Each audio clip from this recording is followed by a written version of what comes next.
Welcome, Hey, everyone. Today is March 10th, 2026, and this is the Lyn and Lori webinar for the month. Hello, everybody. So great to see you. And we've got questions starting right away, so we can jump right in to answering questions. Question number one from Jeff says, does hypnosis allow someone to access their subconscious? If so, could that be a way to remote view?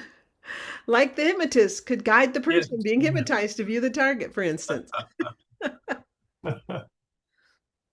The answer, she's the hypnotherapist, but the answer I think is yes on can it let you access your subconscious? Is it good for remote viewing? No, it's not. We found that there Lynn, would you explain to everyone how the military did extended remote viewing?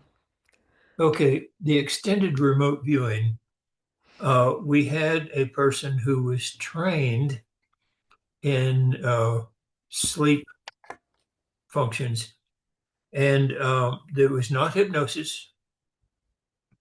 Uh, you would have the viewer lie down on we had a sort of a couch type thing, and the monitor would sit over to the side, would dim the lights so the monitor could see the questions and write the answers, but it wouldn't be bright enough to bother the viewer.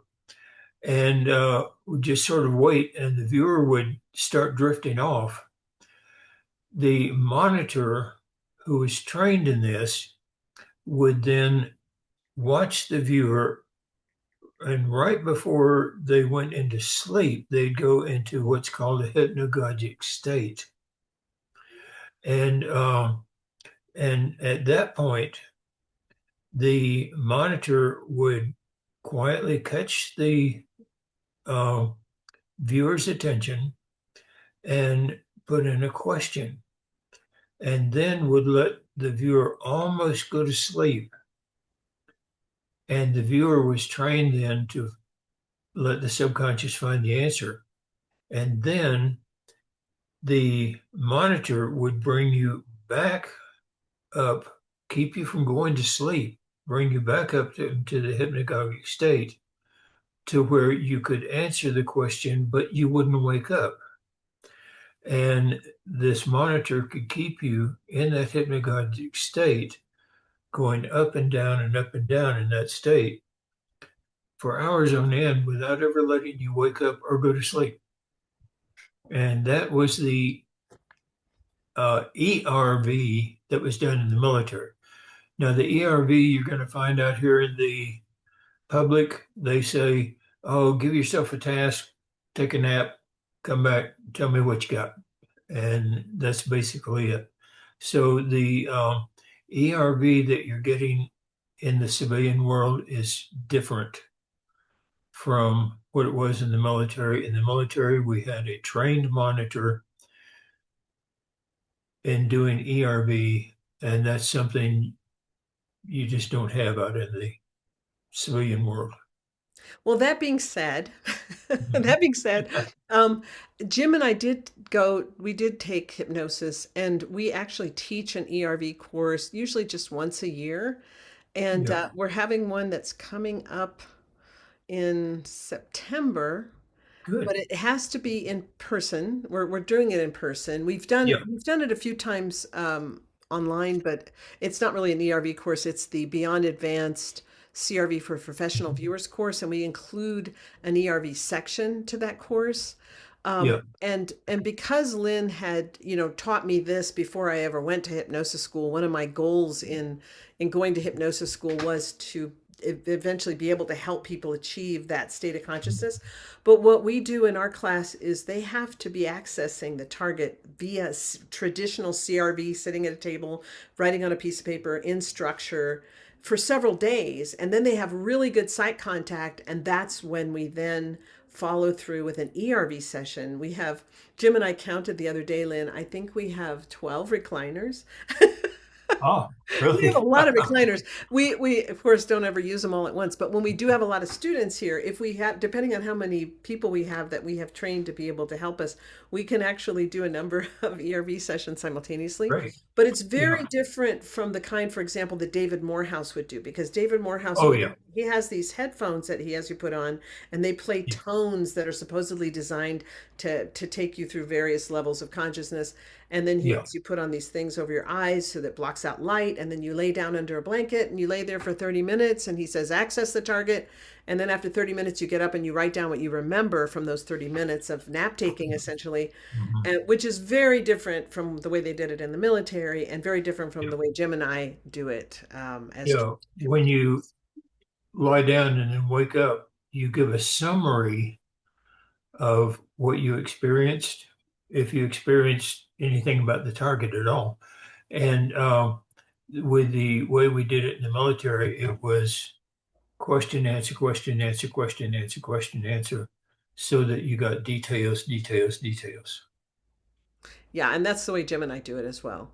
Yeah. We do question answer question answer. Of course, we Good. do it all based on what you taught me. So so hopefully it's as close as we can get to the way they did it in the military. Yeah. Um, so that answers Jeff's question. But definitely, Jeff, Hopefully. hypnosis definitely allows you to access your subconscious mind. And Jim and I, it's one of Jim's and my favorite ways to get information sometimes Yeah.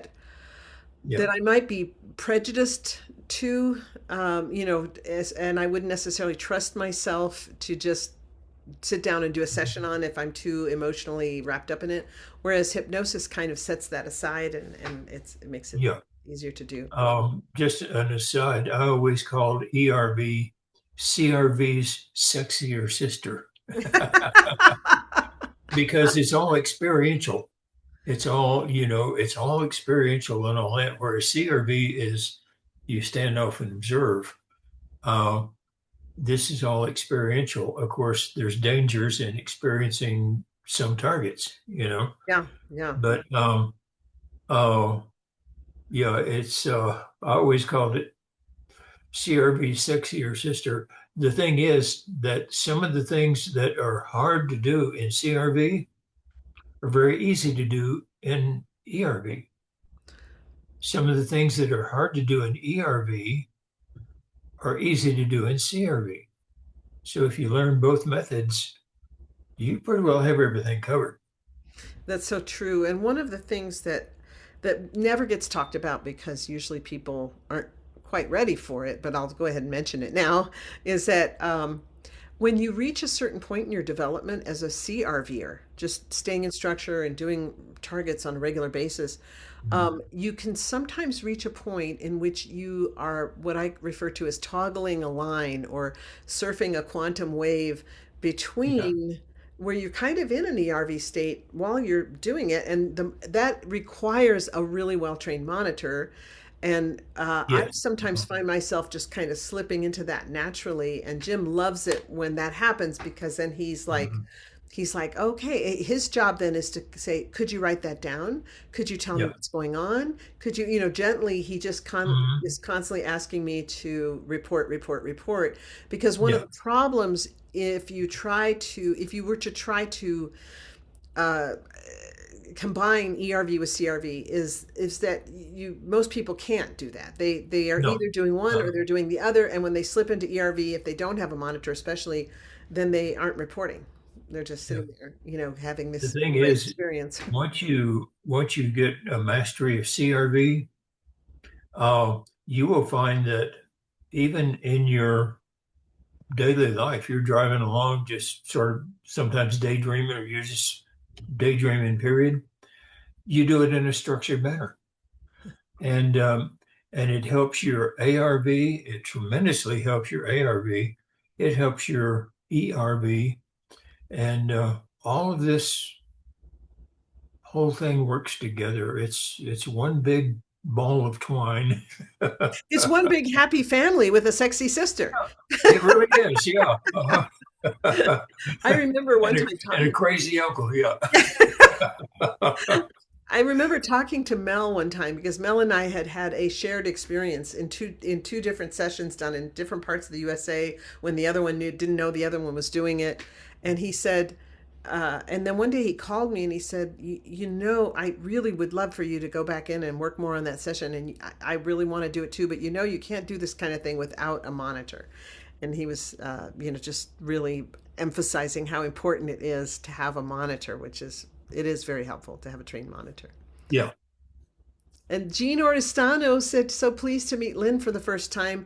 Jean is one of our CRV Pro students, Lynn, Ah, really? in our Good. 3 year program, and she's getting to meet you, excuse me, for the first Good. time, so she's excited. Sandy C says, "Is it possible to remote view? Who might be remote viewing me?" You're not in the chat room, right? You're in What? the Q&A room, I'm in the right? Q&A. Yes, I'm in the Q. That's where we take the Okay. questions. Is in the Q&A. Yeah. Did you see that question, Lynn? Is it possible to remote view? Who might be remote viewing me? I don't see the Q&A room. Oh, it should be at the bottom of your screen. It is, well, Q&A, and if you click on it, it should ask open it up. record. Maybe if I get rid of the chat, it'll expand I can't help you since you're not more. using an Apple computer. Q&A. Okay. There you go. Q&A. Sorry about that. Lynn and I like to tease each other because I'm an Apple person and he's the opposite, and so Yeah. we I'm tease a each computer person. She uses an Apple. other. So, is it possible to remote view? Who might be remote viewing me? Is it possible to remote view who might be remote viewing me? Yes, it is. Oh, and the targeting, of course, if you don't know who's viewing you, then the targeting would be uh, very simply your target is anyone who is viewing you at the moment. Okay. Describe that person. Now, let me warn you about this. Describe them. Don't try to get into their mind. Don't try to fight them. Don't get in any battles until you've got CRV completely mastered. Okay. You get into some of those mental battles, and it's like in any battle, nobody totally wins. Okay. And so if you think somebody's viewing you, yeah, view them and describe them. Get a description of them so you can identify them and then face them face to face. Okay. But mentally, uh, don't try to slay the giant until you've got the proper ammunition. Okay. It doesn't work. You can get hurt. Can I also give another caveat to that? And Lynn and I, if you guys will hear this repeated over and over again, Lynn and I's primary concern is the safety of our viewers and our That's students. right. And one of the things that I worry about, because Lynn and I both get a ton of email, and one Right. of the things that I worry about is sometimes we have had students who have become ultra paranoid and Yeah. convinced that someone is remote viewing them when no one, in fact, is actually remote viewing them. And so that's another thing to watch out for is self delusion and paranoia. And I just, I worry about that because I know tons of remote viewers. Most of them are so busy with their own lives that it wouldn't even occur to them to remote view another person. Yeah. Mhm. Now, of course, I don't know your situation. You might have a situation in which you happen to know someone who's very intent on remote viewing you for a reason that only you know or only they know. Mhm. But for the majority of humans, there's not somebody out there remote viewing them. So that's why I worry when people ask me that question. I'm like, is someone in fact remote viewing you, and how do you know that? Yeah. And how? And the thing is, if they're not trained CRVers themselves, their accuracy is not going to be something you should probably worry about. I'm That's true sorry. too. Yeah, Yeah. that's really true. I've had so many people ask me, aren't you worried that people are remote viewing you or that you're a target or whatever? And I was like, I've never been worried about that. But number one, I'm not about to just live my life in fear. And number two, it's kind of like, why why bother? I don't think that my life is interesting enough for anyone to want to remote view it. They would get pretty bored pretty quick, I think. For me, you see what you see, you get what you get. Yeah, Anyway, exactly. Yeah, they can watch me go for my walks with my big hats on and yeah, cleaning the toilet, scrubbing the dogs. I will add this caveat though that we did find some very serious means of protection. Okay, what's protected in me is the classified information. You try viewing that, listen, you will get hurt and you will not get the information. Don't try, you will get hurt. Okay, because we did a special thing. The classified information that I have stays classified. Just a warning. I don't care how good you think you are, you're going to get hurt. Yeah, very good. Karen Weiss says, "Is spontaneous remote viewing possible? And if possible, is it common?" Mhm. Yeah, but that's remote viewing. And right now, remote viewing is just a new age term for psychic. Okay. So, uh, spontaneous psychic functioning? Oh, absolutely. Yeah, Happens all everybody the has it. Yeah. time. No. It definitely happens all the time. That's the thing, though, is that remote viewing is a term like martial arts. If I said I have a black belt in martial arts, you'd say, well, what kind of martial arts? Because that doesn't mean anything if I just say martial arts. But Yeah. remote viewing has become that same kind of term. It's just very generic. So CRV is a very specific type of remote viewing that you Yeah. do with a lot of intention. You're sitting down, you've got paper, you've got pen, you've got an idea of, the target that you're going after. And that's a very specific type of remote viewing. And Yeah. whereas just having, These days, somebody says I'm a remote viewer. You say, "Oh, what method do you use?" "Oh, I read chicken entrails." You know. Oh, I'm sorry. um, oh, okay. Oh, okay. Now let's see. We've got thank you very much, Kara. We've got Victoria Crow says, "Hello, would a beginner PRV course be an acceptable prerequisite for an intermediate CRV course, or are their structures too different?" First of all, Victoria, PRV and CRV are the exact same thing. When I was creating my courses, my video courses, my IT team kept getting confused between the 3-day live courses, which are controlled remote viewing, and my video controlled remote viewing courses. So I said, well, we're going to call the video courses practical remote viewing, and we're going to call Oh, the 3-day live courses controlled remote viewing. And that way they could tell the difference when just for programming and for all the different organizational things that we needed.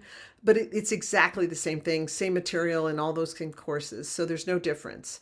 Now, what is one thing Lynn and I have been comparing notes and finding out is that mhm. some people think that the introductory course that I have out, that's a free course, it comes in 4 parts, that is the equivalent to the basic course. It is not. The basic course is a 6-week course. In my basic course is a 6-week course.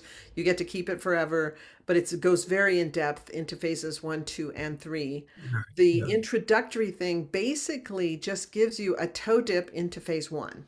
So it Right. doesn't prepare you for intermediate at all. It's not, you're No. not prepared for it. You're prepared to go into the basic course, but you're not prepared to take the intermediate course. It teaches you the fundamentals of CRV and it does it very well. It doesn't give you a mastery of it. I'm not sure how many videos you have. I have over 160 videos in my basic course. And, How and how long before would you you go into intermediate, how long is each video, would you guess? maximum of about 10 minutes because each one is on a specific subject, but it goes into detail on that one topic. And it's named for that one topic so that, you have permanent access. So if you say, "Oh, I want to know about uh, Aesthetic impact. aesthetic impact." Oh, you bring up the course. There's the one on several on aesthetic impact, all the different features of aesthetic impact. And you've got that for a reference for the rest of your life, you know. Exactly. Yes. And And Lori does the same. Yeah. yeah, I do the same. My videos are structured. My courses are structured where the basic, intermediate, and advanced are all structured in 6 week frameworks where you get a module each week, and each module has 7 videos. So you get a total of 42 videos. But some of those videos are 20 to 40 minutes long, Yeah. for the most part. So they're a little longer, and they're mostly framed just like I teach when I'm teaching the 3 day course. So they're kind of set up in the same framework, and they're designed so that you could either, when you get a module, you, if you're like in the mood, you could binge watch the whole thing in one day, which I don't recommend, or you could watch one per day and then work on whatever you learned in that one for that day. And I've just found as a teacher, after about 10 minutes of hearing me talk, people are asleep anyway. So I yeah, just I totally get that. I think I mentioned in the last one. don't agree. Where somebody asked me, "Are you always that bubbly?" And I was like, "Yeah, I'm really bubbly." Anyway, so when I teach, I'm kind of bubbly. It's a little harder to fall asleep when I'm teaching because I'm like, blah, blah, and I dress really bright too. So it's like, It's keep them awake with color. That's good. Okay, so then that answered Victoria's question. Thank you, Victoria. Karen Weiss says, story is currently relevant to my question with the sleep state. It happens mostly when I'm nodding off. Okay, thank you, Kara. Jean says, I did an unintentional past life regression in a hypnagogic state, and it was like watching a video. I was there. I love it when that kind of stuff happens.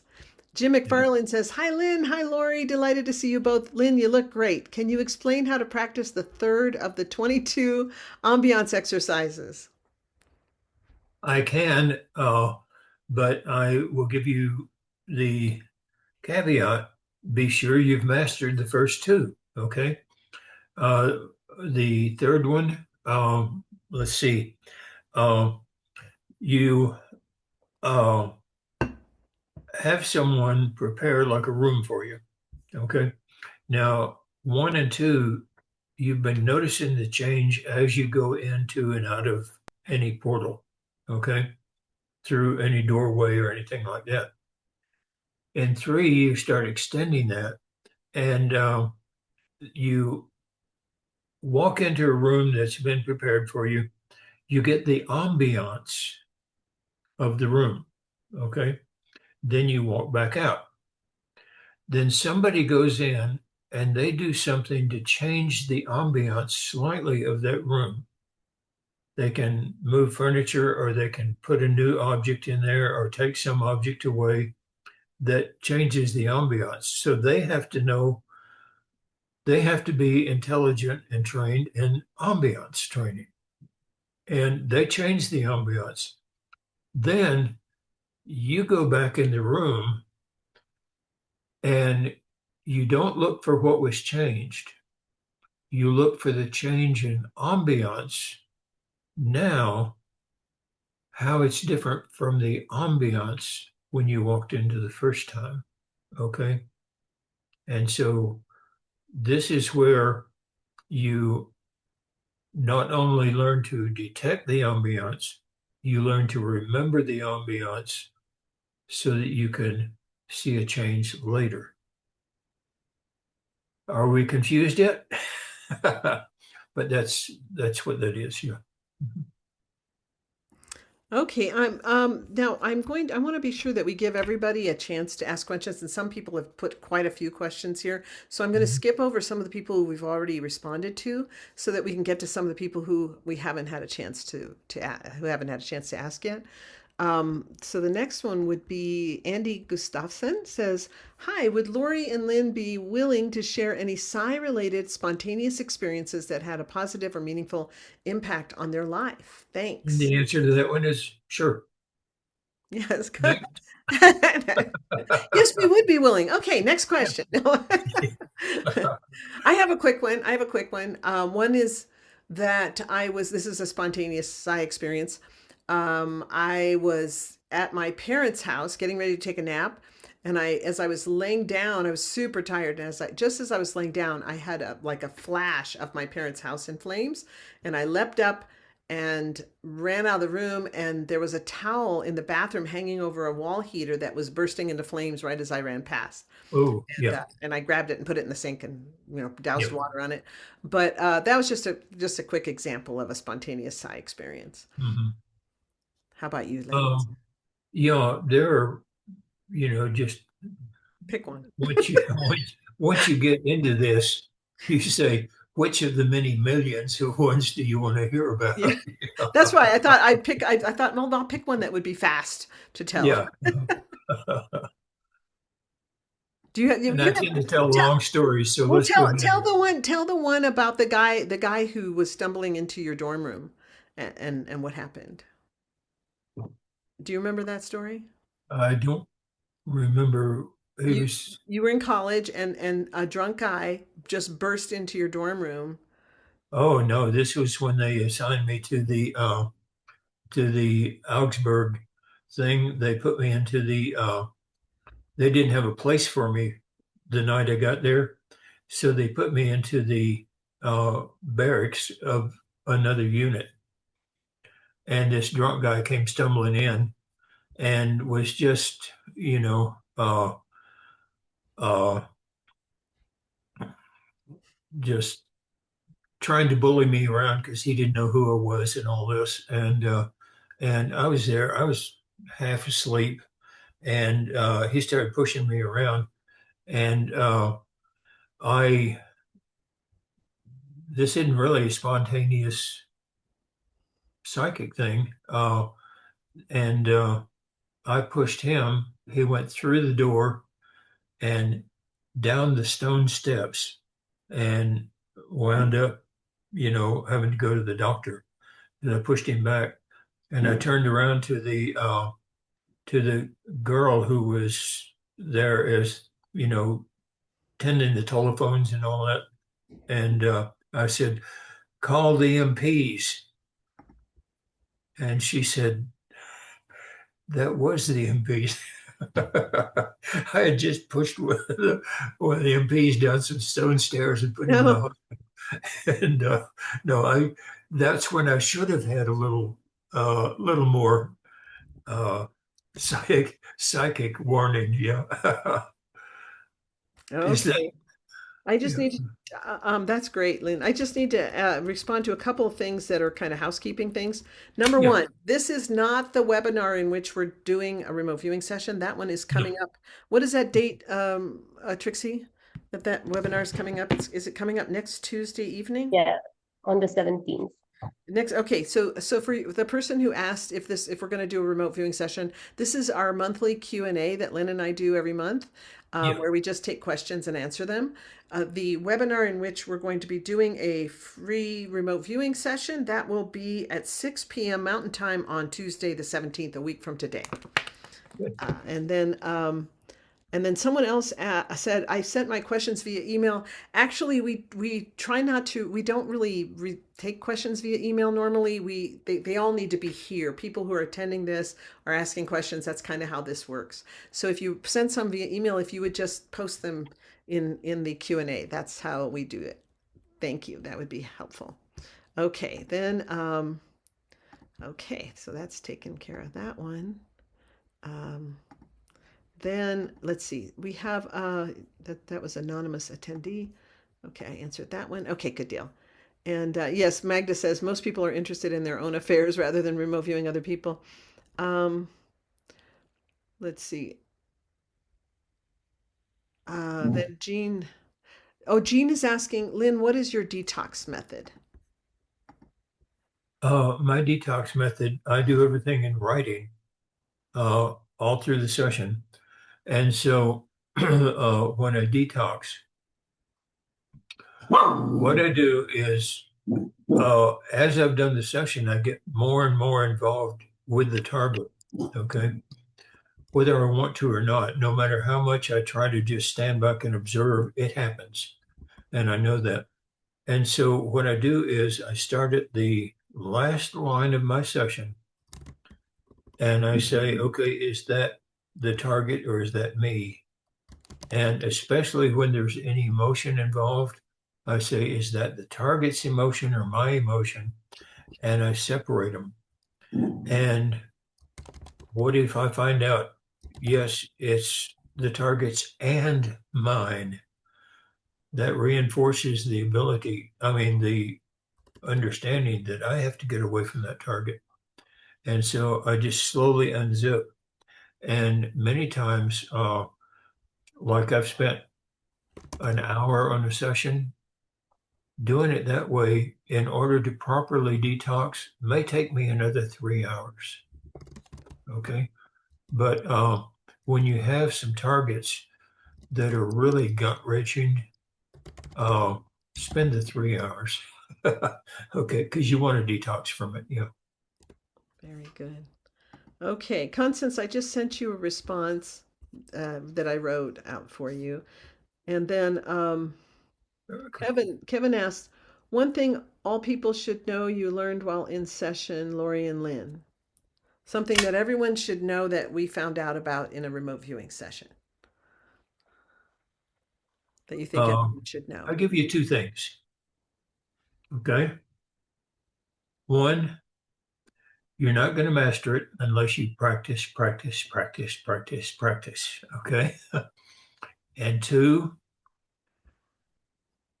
um, the lizard part of our brain, when it stares at something long enough, it quits seeing it. Okay. And so, one of the best things you can do during a session when you start winding down is take a break. And Lori, what is the first rule of taking a break? Take a break. Take a break. Don't go off and think about the session. Go off and get a cup of coffee, talk politics, talk whatever, but take a break from that session. When you come back, you will automatically be sensitive to it again. Okay. And so practice, practice, and take breaks. Okay, great. Good deal. So, What would you say as one? as something that everybody should know, I think the set Mm. aside process Yeah. is something that I think would be super helpful for everybody to know. Another thing too that I think is, of course, these are some exercises rather than something that I learned through remote viewing. I mean, I learned these things. Like Lynn has some wonderful exercises, like the go hug a couple of trees exercise. Like, for example, I took my grandkids out to field trees one day. We had a bunch of trees out, and I said, just put your hands by the tree. What is a tree telling you? And they were like, oh, this is the granddaddy tree, and this is the mommy tree. And, they were feeling the trees and actually getting information from the trees. And the go hug a couple tree exercise isn't really necessarily about trees, but it's about Right. sensitizing yourself to get information To from. smaller and smaller differences in the Yes, and information. noticing Yeah. smaller and smaller differences. And it can actually kind of overlap a little bit with psychometry, where you're holding an Yeah. object that somebody has owned, or really treasures, and you can get a lot of information from it. And it's really based on the theory that, number one, nothing's solid, right? And we're all connected on some level of consciousness. And so our bodies almost act like the DVD player. And, if you had a portable DVD TV set combo that ran on batteries, and you could take it back in time 200 years and play a movie for somebody, I mean, they would think you were a witch and you had these little people locked in the box, and they were, right? So anyway, these are all things that I've learned along the way from Lynn and from different exercises. But as far as getting information, one of the things I think that blew my mind most strongly of any session that I've done, and I've done some really mind-blowing ones, what was the biggest thing that was that there are such a thing as interdimensional beings. I mean, when I came into remote viewing, I came in with a very fundamental Christian mentality, of heaven and hell and God and the devil and these kinds of things. And that the first session I ever did in which I was communicated with by some kind of intelligence, some kind of a consciousness that was expressing concern for the planet, expressing concern and explaining to me how frequencies and vibrations work, which was way over my head at the time. My scientific husband, who is a retired forensic scientist, understood everything I was saying, but I didn't understand a word of it. Anything that was coming out of my mouth and making it onto the paper was way over my head, and I was just writing down what was coming, but I didn't understand any of it at the time, and since then it's just become a part of my understanding of reality. Whereas as in the beginning, of course, it was just way outside. I remember calling Lynn. Lynn, I don't know if you remember this. I was working a paid case for MUFON, the Mutual UFO Network, and it was the Kinross incident that Oh, where they saw uh, this UFO flying over the Great Lakes, and I was blind to the target at the time. But I called you and I said, Lynn, I'm experiencing and seeing things while viewing this target that are really pushing the boundaries of my belief system. And yeah. you said, and you laughed. You laughed and you said, "Yeah, CRV will do that." You ain't seen nothing yet. Yeah. But it was really challenging, my belief system. And even Edgar Casey talked about how Yeah. a lot of the things he said while in trance did not agree with his belief system when he was not in trance. Mhm. He was a very devout Christian, but then he would say things when he was in a trance that didn't necessarily, it wasn't that it contradicted his Christianity. It was just kind of outside the realms of his Christianity.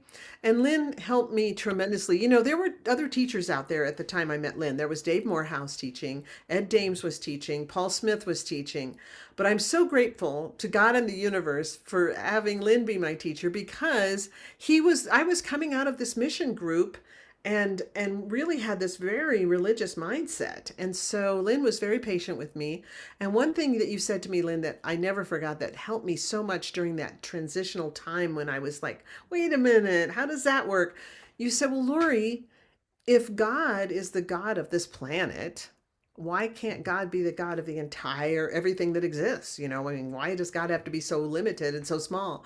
And I realized that the God I had in my mind was way too small. And so CRV just kind of exploded my God box wide open and made God a lot bigger, a lot more Yeah. powerful. So Lori was the opposite of what happens most time. Most people come in and they're not interested in God or the church or whatever. And and you have to let them know, hey, if God gave you this ability, then you might consider it's a sin not to use it to help people. And and I'm a Methodist minister, and so people come in atheist, and I don't want to hear anything about the church and all that. And a very a very big part of this is that it does connect you to the higher power. It really does. it really does. I think even Einstein developed spiritually from his Oh yeah. Uh-huh. experiences, in quantum physics and things. So definitely, I definitely did. So that's, um, let's see here. I'm going to go back up to the top here. Yeah, I got lost in all of I know I got a that. little bit lost too. So, let's see. Holly asked, has anybody ever remote viewed the Matrix or 5D Earth to your knowledge? Well, sure. Yeah. However, there's no hard and fast feedback. That's the problem. And if there's no hard and fast feedback, then you look in the database to see what your record is so that you know how much you can depend on what you found. That means that you have to database your work. Okay. Oh, I don't want a database. Well, you know, hey, when you work for the police or some corporation, let's say, and they they want to know how accurate you are. If they're plunking down $1 million on your answer, you better be able to show what your track record is. And one of the things we found out about CRB, using it in the modern world today, People used to say, show me your proof. Now they say, show me your data. And if you don't have the data, then you're not a professional, period. That's it. And Lynn has a database, and I have a database. My Mhm. I think are both of our databases open for anybody to use, Lynn? I I'm know. sorry. Is your database open for anyone to use? Pretty much, but um, not anyone. Anyone who's taken CRV, okay? Uh, and when somebody uses the database, their information is for them only. Nobody else has access to it. I don't even have access to it. And so it will tell you what your strengths and weaknesses are. And I could bring it up here as a screenshot to show you if we ever wanted to go into that. The But Sorry, I had to plug in my computer. It wasn't plugged okay, in. It was going to get. but yeah, it's for CRV only, and because I mean there are so many woo-woos out there, some good ones that don't have structured methods. I mean, there are tremendous psychics out there who don't have a method that can be data-based. And so we have found that if we open it to other methodologies, what it does is when we look at the overall score of all viewers, we get erroneous data. So we keep it to CR viewers, period. Yeah. Yeah, Trixie, can you unmute yourself and is our database? I think Jordan told me that it's open to anyone who needs to use it, but I'm not sure what that means. Do you know? Trixie's knows more about the database than I do. Um, So it is open to everyone who signs up for any of our courses. That includes our free Okay. masterclass. Yeah. oh, Mhm. okay. So if you've taken the free Yeah. master class, you can use Class it. you can use it. Yeah. Yeah. Yeah. Okay, perfect. Thank you. And Trixie, there's a few questions that are kind of more along your level. If you Okay. wanted to answer some, and you can just, then you can just make them go away. There's a few, like some people asking about the free masterclass and that sort of thing. Alrighty. I'll type Thank you. in my answer. Oh, okay, thank you. And then, Gene asked a good one here. Go yeah, ahead. yes, Jean says, when do you know when you're ready to do police work safely while viewing the target? That was going to Uh, be the next one I wanted to go to too, Lynn. the We key must be. word here is safely. Okay. Uh, in the intermediate course, and especially in the advanced course, we teach you how to protect yourself from some of the horrendous things you're going to find at the target, how to not get emotionally involved and all that. Um, Many police cases deal with blood and guts and horror and crime and all this other stuff, molesting children and all this other stuff. You have to know how to protect yourself from that. Now, having said that, a large number of the police cases, you think, oh, this is a police case. Well, there's crime. That's an AOL. Okay.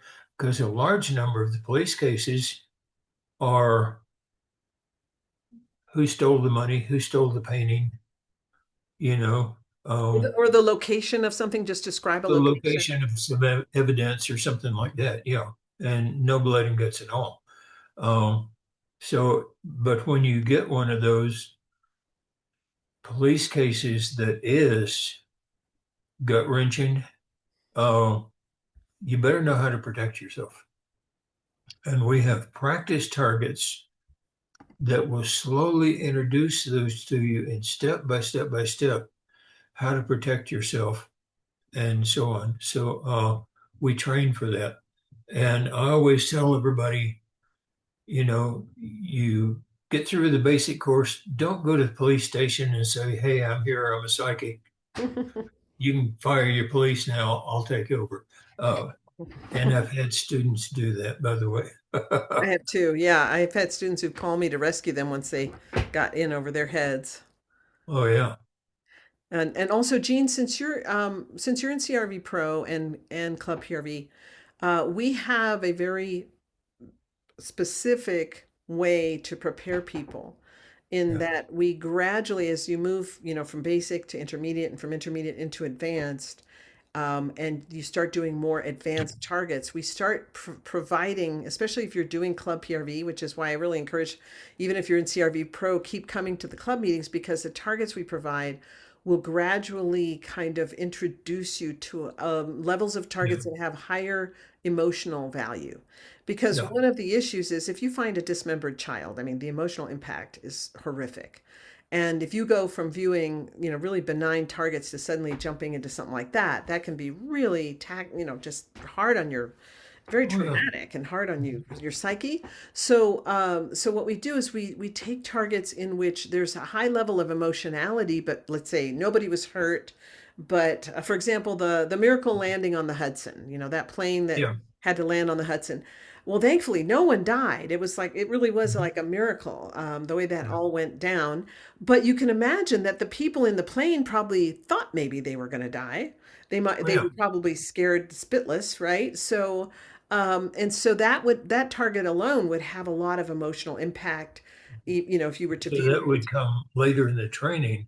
that In the comes later in the training. beginning, you give pleasant targets so that if they do attract the emotion, you know, but then you teach them how to do pleasant targets without getting the emotion to protect themselves from the emotion. But if they fail, then at least they come out happier. Yeah, Yeah. right, right. And another target that we gave one time was it was Will Smith's 50th birthday, and Oh, and YouTube hired him, paid him a ton of money to bungee jump out of a helicopter over the Grand Canyon. And talk about emotional impact. I mean, and the viewers do pick up on that. And so, of course, a big part of the training is to notice the emotion without taking on the emotion, right? right, Without, and so that's a big part of that. And so, Gene, in other words, it's an incremental training that builds you up to the point where you're ready for that. right. So that's that. I hope that answered your question. And then let's see. Oops. Let's see. We're gonna. Okay, there we go. Then we have Sandy says, "How does one protect information like you talked about? I'm interested in the protection part of remote viewing." To protect information or protect The you viewer. from the information, I think she says, "How does one protect information like you the talked?" information. Yeah. Oh, one, uh, it's always good to vet your customer. Okay. And two, if you find something, let's say you do a political thing and you find out there's corruption and all that. Uh, well, first of all, that's not really going to surprise anybody, but uh, other people may have, their own political opinions and all that. And, most of the information that you find out that you can't do anything about, just keep it to yourself, you know. Um, but if it can help somebody, now here's the quandary that comes in. What if you find out that um, there's going to be some disaster somewhere, and you want to warn somebody? Okay, do you warn them? And the minute you say, "I'm going to warn them," you say, "Well, what if I was wrong? What if it doesn't happen?" Okay, I'll look like a fool. But if it does happen and I didn't warn them, then I'm going to look like a fool, you know. And so the quandary is the severity of something that you view worth sharing in order to help somebody out? If not, just go to the next target. Okay. That's That's my answer. that's Um, great. I think I'm that's great. interested in yours. Yeah. That's great. Um, oh yeah, I didn't delete this one, so I've still got some here. So as far as protecting information, um, I don't know.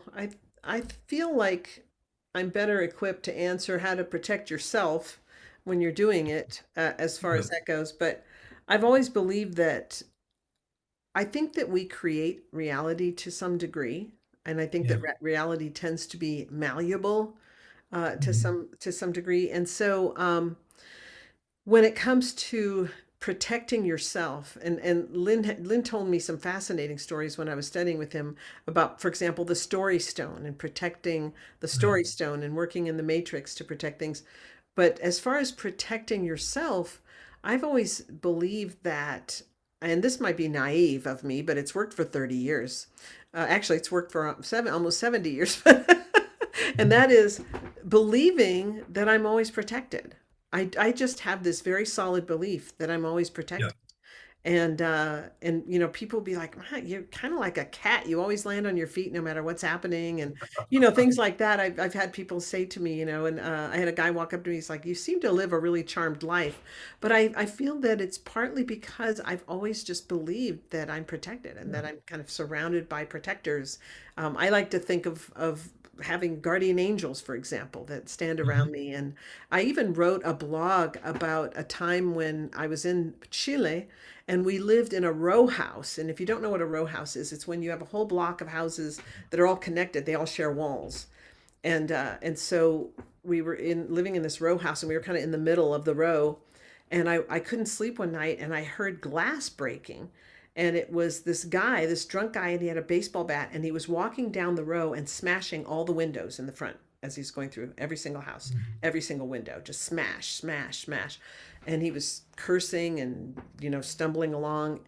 And I could hear him coming, and I could hear the glass getting breaking, getting closer. And I couldn't wake up my then husband. He was out cold, and he just wouldn't wake up. And there was no time to do anything. He was going to be at our house in 2 minutes flat. So I just stood up and I just said, God, put gigantic guardian angels right outside our house and Mhm. just protect our house. And I just imagined these massive angels out and standing in front. And he came to the first window of our house, and suddenly he stopped, and I heard him mumbling like in a really confused way, like, and then he went to the next window and he mumbled confused. Then he came to the window I was standing right by, but I had a curtain closed so he couldn't see me. And I heard him mumbling and mumbling, and our house was the only house that didn't get any windows broken. And he Mhm. just skipped over Yeah. our house. So I really do believe that my putting these gigantic warrior angels in front somehow Oh, yeah. created a reality or a vibration or whatever, however you want to look at it or explain it. All I know Mhm. is that our house was the only one that didn't get their windows broken. And These things have happened to me so many times in my life that I know I'm protected. I don't worry about it at all.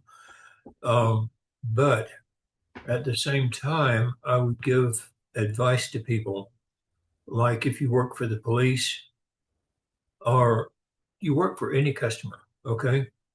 Uh, they may have your name and you can give them your email address.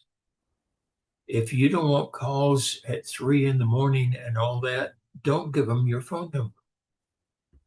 Protect yourself that way. Um, also, um, protecting yourself emotionally. If you're not trained in how to do that by the structure of CRV yet, protect yourself by not taking emotional targets. And you will find people who say, "Oh no, this isn't an emotional target. Don't worry about it. It's a location." And you describe the location of where the child was dismembered after being molested and all this. And taskers will lie to you, so you have to vet your tasker too. hmm Um, but when you're working for the police, you don't know if there's a dirty cop on that force. And you don't know if your name is going to be given in a trial okay, and and so on. So what we what we always do is, even if you're working for yourself, for the police, or basically anyone, you go and talk to them and you say, I'm the project manager. You don't let them know that you're also the viewer. Okay. And then you say, I will have my viewer look at it, which is me. Okay. And they want your viewer's name. No, you don't give it. Okay. You say, no, we protect our viewers. And that way they may get in touch with you, but they will say, have your viewer do something. If you don't do that, they'll get in touch with you and say, when you viewed, when you viewed that one citizen, what did you get in all these others?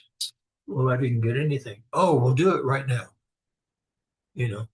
And so you protect your sleep at night. I mean, those are just logical things.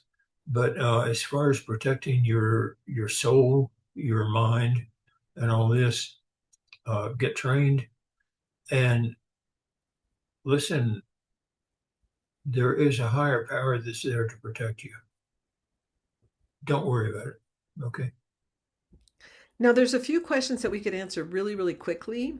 Um, Good. Yeah. Let me just answer a couple of them really quickly. Annie Sharab says, is it possible to remote view in a dream? The other day I was dreaming, I was actively viewing a target.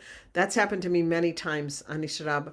I think when you're doing a lot of viewing, it's natural that you would dream about it. And I have had my remote viewing carry into a dream, Yeah. in which the information I got did play a role in the actual target the next day when I went into the session. So the answer to that question is yes.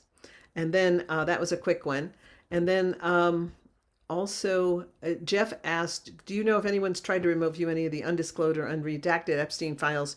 I have not personally, and I would not give those to any of my students because of Yeah. my understanding of how horrific a lot of them are and how very disturbing they Yeah. are. And I don't know that I would see any benefit in that either. Either I like to give a target to my students that I think will benefit either the students through Mm. experience in Yeah. or that will somehow have actionable results that a tasker could then use those results to help the tasker.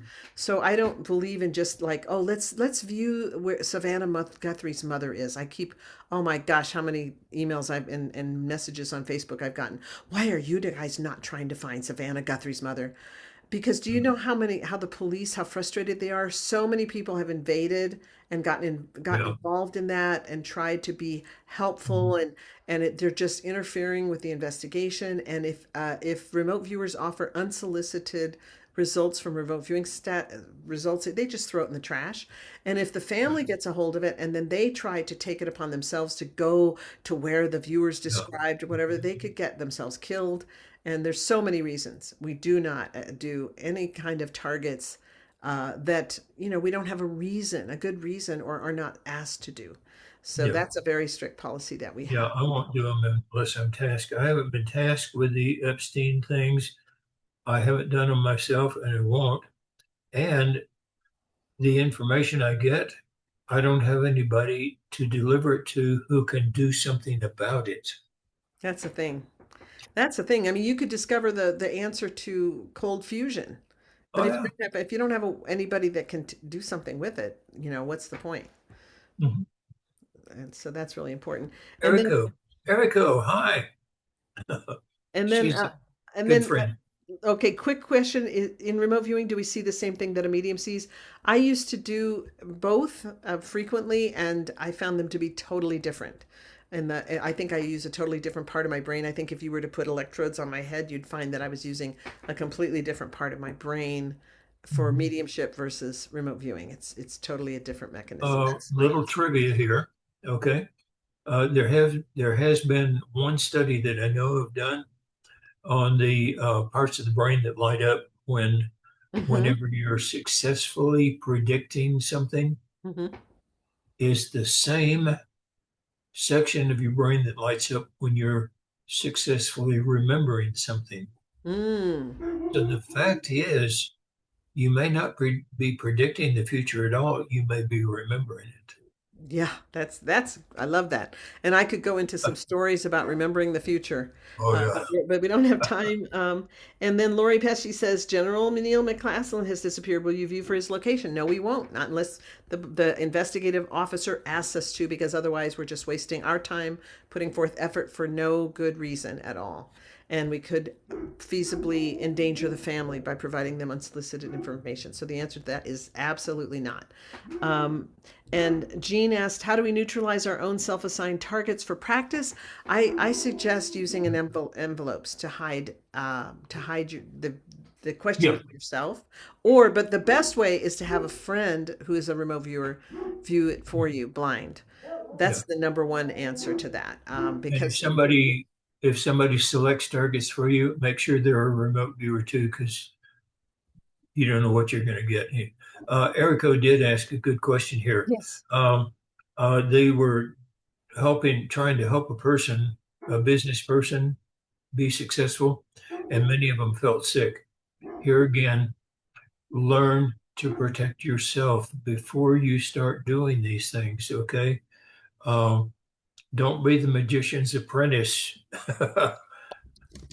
Get the training, learn what to do, learn yeah, how to protect yourself. um, Go ahead. I'm sorry. no, that's great. No, that's great. And this is Erica's question. And then, yes. And also, profiling is kind of a loaded word. He says, have you had any similar experiences when you RV'd persons were profiling? I understand how you mean it, though. And yeah, I think also if you were to explain, Lynn, how we use analogies to protect ourselves Uh, from taking on someone else's sickness. yeah. Well, Angus, Angus rules. Okay. Uh, when you remote view something or place or thing or something like that, observe it. Don't identify it. When it's a person or an animal or a living thing, observe it. Don't identify with it. This whole thing of become the elephant. See how an elephant feels? Don't do that. Okay. Uh, um, you know, don't identify with it. Stand back and observe and report. Okay. Yes, and Trixie just pointed out, I made a mistake, guys. The next Tuesday, the free webinar where we're going to do remote viewing is at noon Mountain Time. I apologize. 6 p.m. is the Club PRV meeting, and I had that on my calendar. So 6 p.m. We're doing Club PRV for those of you who are in Club PRV. We're doing a target there, of course, and then at noon we're having a 2-hour free webinar to do a session. That's it. That's next Tuesday, the 17th. And okay. And then let's see. Well, do you want to take Sir Blake Sinclair's question, Lynn? It's a I'm sort of at the top. lost here. If you go to the top, the very top, if you roll up to the top, it says, Okay. how many different types of ETs have you met? And what types and which ETs spoke English? And did others communicate through telepathy? It looks like a massive multiple tasking question. Oh yeah, I know. I've met three different types personally, not remote viewing, but I have met maybe six or seven different in remote viewing, and um,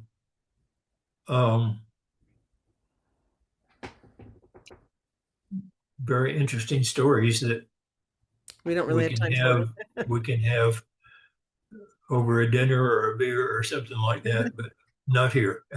That's Too true. long. Yeah.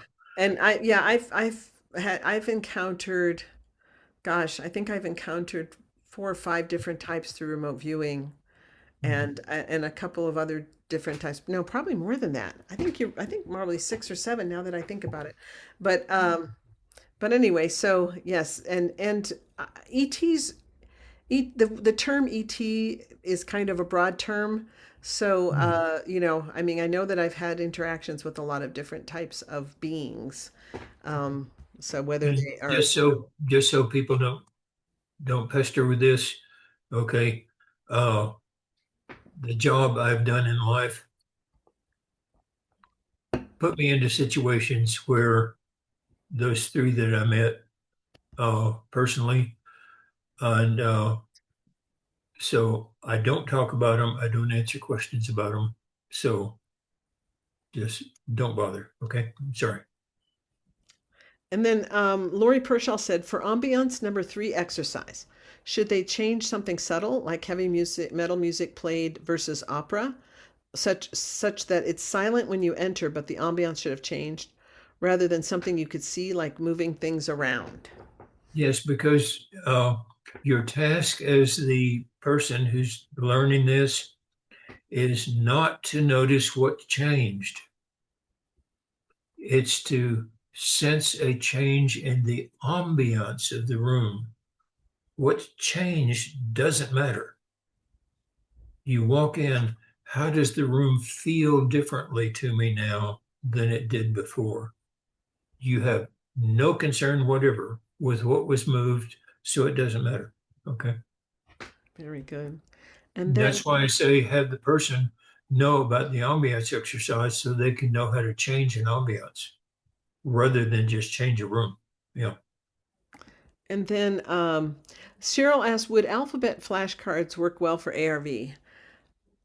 I don't think so. Depending on how you use them. Um, yeah, I have an associative dowsing kit that uses cards, but um, like if yeah, okay, you have three decks of cards that have pictures on the back. Okay, now I'm not talking about the playing cards themselves, but different pictures on the back of each different set. Okay, and so you say, let's say one has a beach scene, one has a plane flying, another one has an animal. Okay. And so you say, uh, will the roulette wheel, will the roulette ball fall into a red, a black, or a green slot? Okay. And you don't know which one stands for which one, but somebody assisting you has assigned red to the beach, green to, and so on. And so you do the viewing of what picture is going to be shown to me after the ball drops in the slot. Then you can use the playing cards because you're describing the picture. You could also say, if you're using the front of the cards, a joker, a black suit, or a red suit. Okay. And whoever's assisting you can assign things that you don't know about, but all you're going to view is what color or what kind of card am I going to see afterwards. They show you, and that's how you can use cards that way. Yeah. Okay, so let's see what else we have here. We have Padmini asked, how do we know the information we're getting is accurate if there's no feedback? You don't. Simple as that. Okay. I don't care how well you feel it was right and how much sense it makes. You don't. Okay. This is why I stress the database.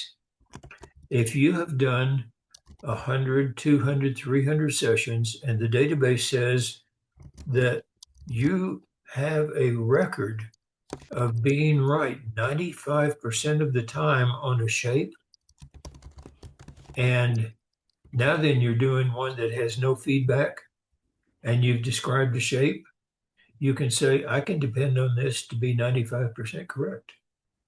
Okay. And in doing that, you have a predictive dependability even without feedback. And this is what a customer wants. They want to know how accurate you are when you give them the information.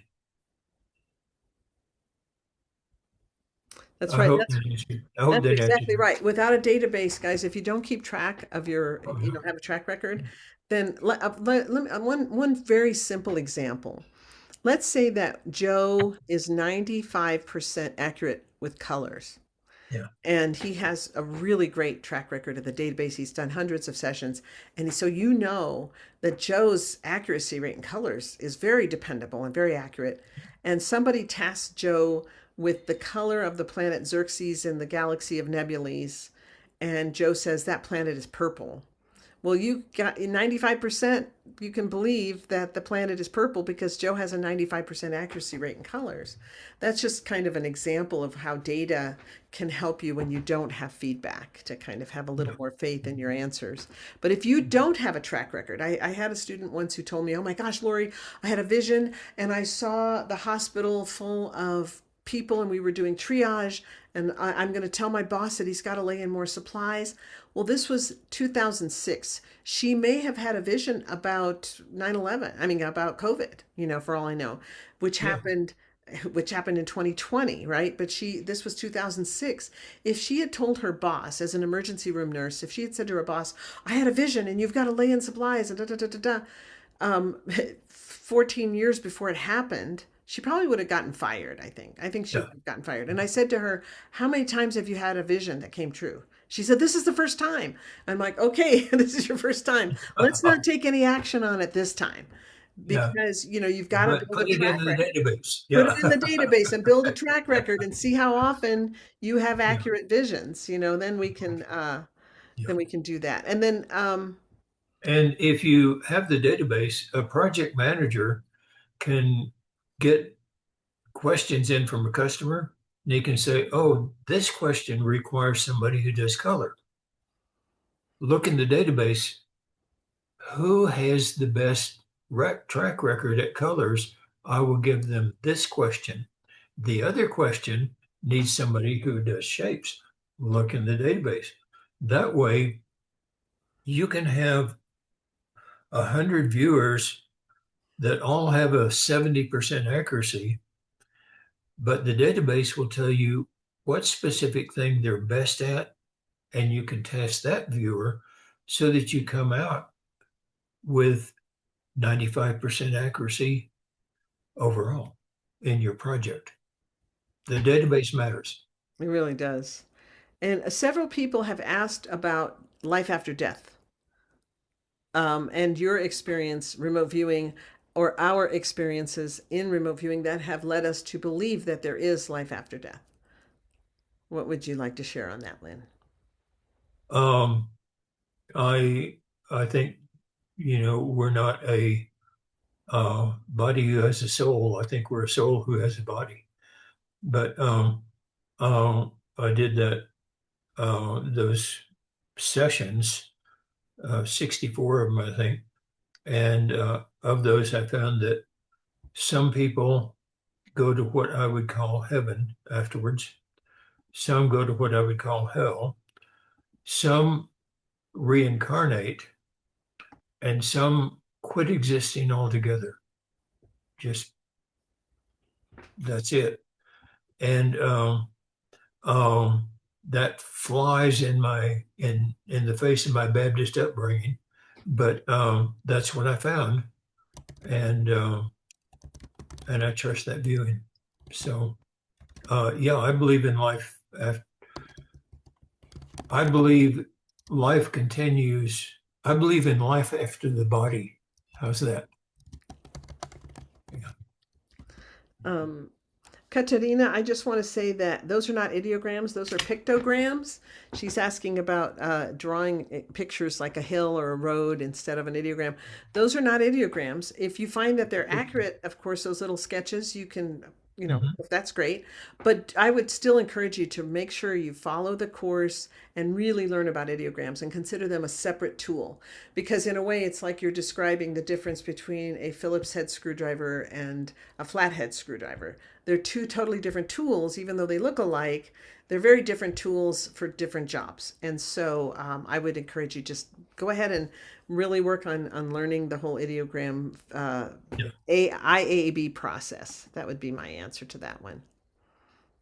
And let's see. And then Jean, yes, these meetings, Lynn and I do the Lyn and Lori webinars, they're always on a Tuesday. When is the next one, Trixie? Do you want to announce when the next one is? It's on. Uh-oh. Happened. Sorry, I don't know what happened. But the next one is on April 4th. Sorry. April 4th? April 4th? No, no. Let me check. April 14th. April 14th. April 14th. April. Okay, April 14th, guys, is our next Lyn and Lori webinar. And April 13th or 16th? April 14th, Tuesday, 14th. 14th. Okay. April 14th. And let's see. And then Christina, we kind of answered this in another question, but you said wondering if you've had past experiences where you predict an adverse happening, how to distinguish between accurate insight and anxiety or false intuition. Only through practice and experience will you know the difference. And so if you'll start learning the subtle nuances of your emotions and things like, oh, when I remote view, because when I get an answer and I'm feeling like this, it's often based on my fears and it's usually not accurate. But when I get an answer that's based on this and I stay in structure and I've set aside my emotions, I can depend a lot more on those answers. So it's only through practice and feedback that you can tell the difference. And then that's like Lynn, when every time we used to ask Lynn a question, he'd go, okay, watch out, folks. He's going to use the P word, practice, practice, practice. A lot of times people are like, no, la, la, la, la, la, la. I don't want to hear that. No, practice is a lot of times the answer to a lot of questions. And Jean, I think you can do a printout of things from the database to show to a customer and creating a very nice portfolio of sessions you've done with results and things like that. That's how I would suggest that. And then, let's see. And, okay. And then Padmini, Trixie's going to answer that one. And, yes. And so, Jeff, I certainly feel like there's life after death. I've had some very outstanding experiences that we don't have time to go into in this short Q&A, but I've had so many outstanding experiences involving life after death and as a working medium for many years that to me, there's no question at all. And I've even had my own near-death experience. So to me, there's no question. Lynn, how about you though? You also did all those sessions, the 64 sessions. So you're convinced that there is some form of life after death. He said, yes, he felt like that we're souls with bodies rather than the opposite. Yeah, and that your life continues even after the body's gone. So it's not life after your soul dies or something like that. It's life after your body is discarded. Yeah. Very good. Okay, well, I guess it's time. And Lori Pesci, your answer is as good as ours, I'm sure. She says, "Who or what is the higher power?" That's a big question that I don't necessarily feel that my answer is the only answer. It would only be my belief, and Lynn could answer it, and that would only be his belief. So I don't think we have the understanding enough to even answer it. No. Jesus said God is love, and I have come to believe that love is a very powerful force. Oh, yes. That's much more than just a sentiment or an emotion. And then let's see, I'm deleting the ones that we've kind of answered already. And okay, well, we're already at these are supposed to be an hour. We're 22 minutes past the hour, and we've answered actually a lot. This last one, here's one that says, what would you suggest is the best way to offer your services professionally? I think that the best way is to create a good portfolio and after you've developed a really solid track record of accuracy. And to develop a portfolio, that's like one of those things, we can't give you the job unless you have experience, and you can't get experience without doing the job. One of the things I suggest is that if somebody wants to develop a portfolio, what you do is you go to somebody who will listen and help, and you say, I've learned this skill, but I'm still developing it, and I'm developing my portfolio, I'm developing my track record. Do you have any solved cases, whether this is a business, police, or whatever? Do you have any solved cases that you know the answer to, some question in the past that you know the answer to, and give me the question and I'll remote view it and see if my answer matches yours. That way, if it does or doesn't, you've learned something. Nobody has put money or any effort or anything that toward it, and yet you have something for your portfolio. And so you spend 2 years having people give you targets that they know the answer to and that they are interested in remote viewing. And so, it develops your portfolio. And then you have a portfolio where you can say, I have proven that I have this accuracy rating. How can I help you? But develop it first. Yeah. Yes, and I have never had a monitor when I've done intuitive consultations for people, and I've always used CRV to do intuitive consultations, and I found that ideograms are really key in doing life path targets for people, and really, really helpful. And so if you're already one of my students, anonymous attendee, or one of Lynn's students, in my school, we prepare people. We teach people as they move up on how to do life path targets and how to do different types of targets. We'll aim on specialties like how to view man-mades, how to view locations, how to view events, how to view activities, and we specialize those in our live meetings that we have every month. So if you're not in Club PRV and you're not a student of either one of us, it would really be great to take advantage. Like, we're at the end of our time right now, but Lynn and I both want to offer you guys a special offer if you want to. Trixie, do we have a discount code that you can post there? We have a special discount code for my 6 week courses. I have basic, intermediate, advanced as 6 week courses, and you can get 30% off just for attending this today. And Lynn also has an offer that he was going to make. Did you want to make your offer, Lynn? Well, yeah, and we're in the process of redoing my website so it's much easier to read, and we will be making offers like that as soon as we get it settled. But also, Lori and I both have TikTok, YouTube, Instagram short videos that explain. And for mine, if you go to Instagram, YouTube, or TikTok and look for inside remote viewing, all one word, I have about 90 videos up for you to watch. Also, on my website, I have over 600 targets that you can practice on. We don't track you, anything like that. And Lori has the same. Lori is always offering free things, and so there's really no reason. I think, Lynn, I think you and I have the only websites that have a lot of free stuff. I think so, I yeah. don't think the other teachers offer free stuff, but we have free. Well, that's because we care about viewers more than money. Hey, everybody, if you go into your webinar chat, you can see a link for basic PRV, intermediate PRV, and advanced PRV. And with the coupon code Intuitive30, you can purchase at 30% off. I mean, it's a third of the price chopped off for you if you want to, if you would like to dive in deeper and you have not yet taken a course, you can do it right there. It's Intuitive 30. Mhm. Again, the 14th of April, we'll be doing another Q&A like this one.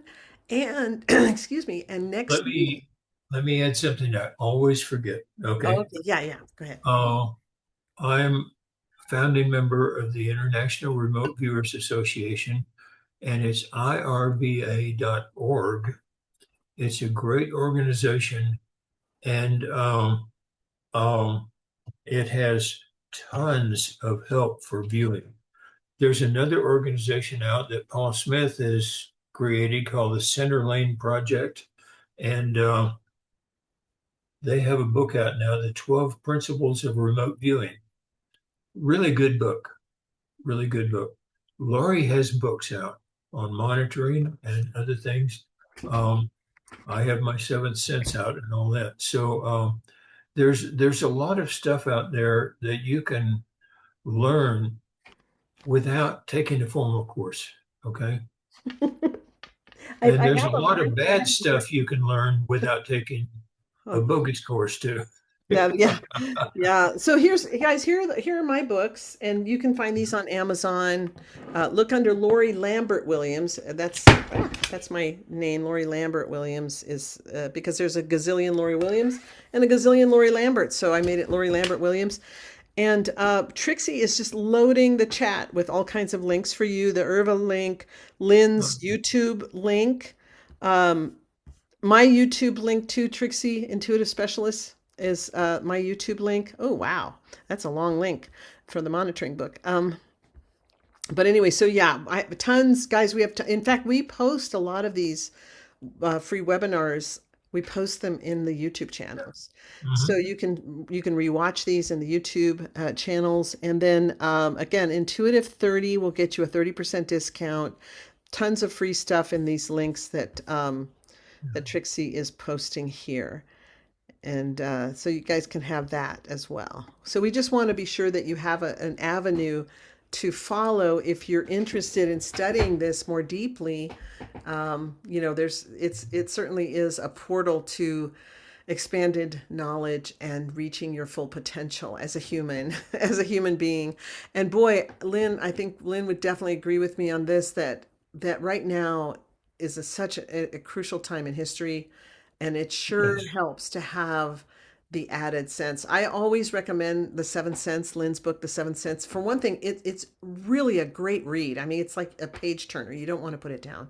I love that book. And it's always been like required reading for years and years. When people would sign up for my 3-day course, I'd say, well, you have to read this book first.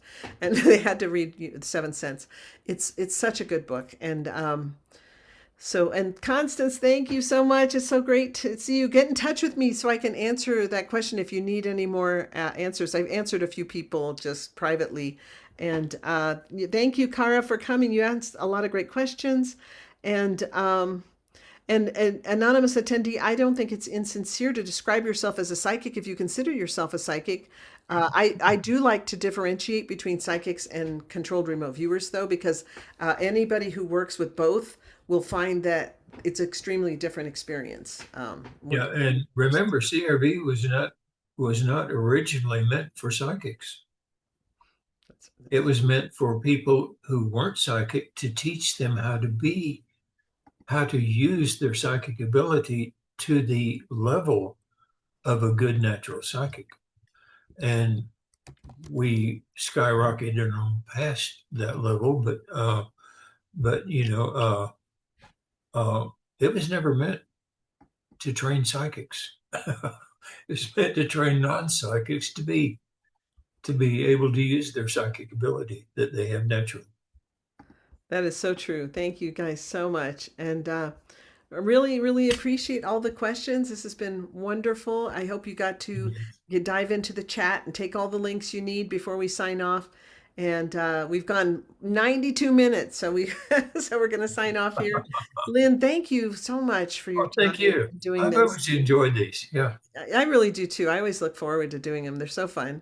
And it's always great to see you. I always love just getting to see you. Jim and I have to jump in the car and come down there, or you have to jump in your car and come up here.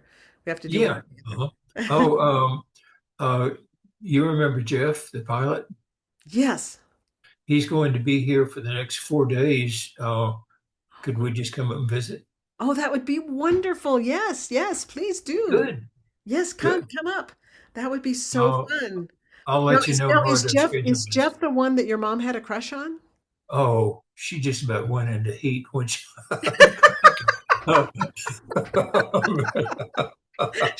She's like, I Yes, may be old, but I'm not blind. that's right. I would love to see Jeff again. Yeah.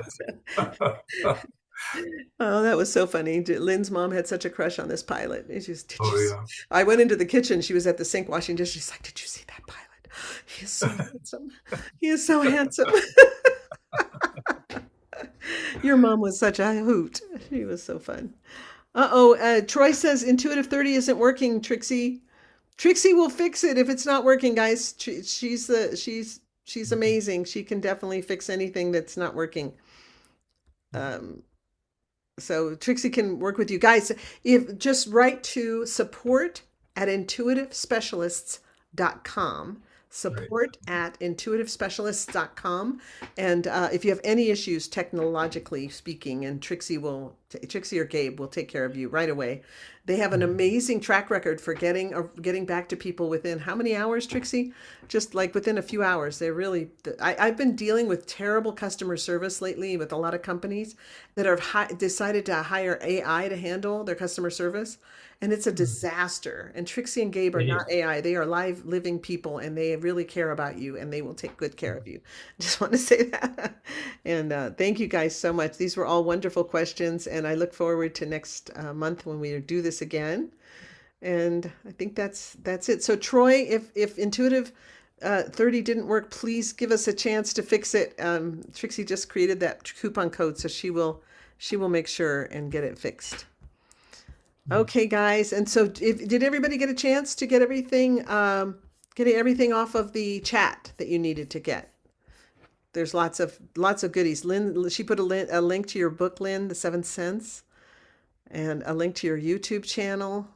And I don't think I do TikTok. I do YouTube and LinkedIn and Facebook and Instagram, but not TikTok. And I don't do Reddit. I don't have anything on Reddit either. I don't, Reddit is kind of a cesspool, and so I don't do any of them. My son is putting these up, and yeah. Okay, yep, screenshots. Okay, Jean says, yep, screenshots. So there must be a problem, Trixie. Yeah, Trixie, are you able to unmute, or is it going to be more echoey? Yes, we are currently fixing it. And Okay. if you can, if it's not fixed in the next 10 minutes, you can message us to support@intuitivespecialist.com. Okay, so they will give them 10 minutes to fix it, guys, and they will fix it. And then you can, if it's not fixed after 10 minutes, just write to support and they'll make sure and give you the discount. They'll make sure you get it no matter what. So they are, I promise they're really good at what they do. But sometimes technology is beyond my ken, that's for sure. Lynn, I love your birdies. Thank you for posting those. It's so yeah, delightful just to look at you. that's one of my. I found a picture of a valley, and I found a video of a waterfall, so I superimposed it over it. I found some birds flying in the air, so I removed the sky, put the birds in over it, and then I found some stained glass windows in a chapel, so I took the windows out and put the frames in over this, and wound up with this thing for a background for Zoom. I love birds. It seems like there's so many fewer birds than there used to be. And we have a bird, Jim put a bird feeder behind the house, and we Yeah. have these gorgeous Southwest bluebirds that come. They're not blue jays, but they're called Southwest bluebirds, and they're the prettiest color of blue.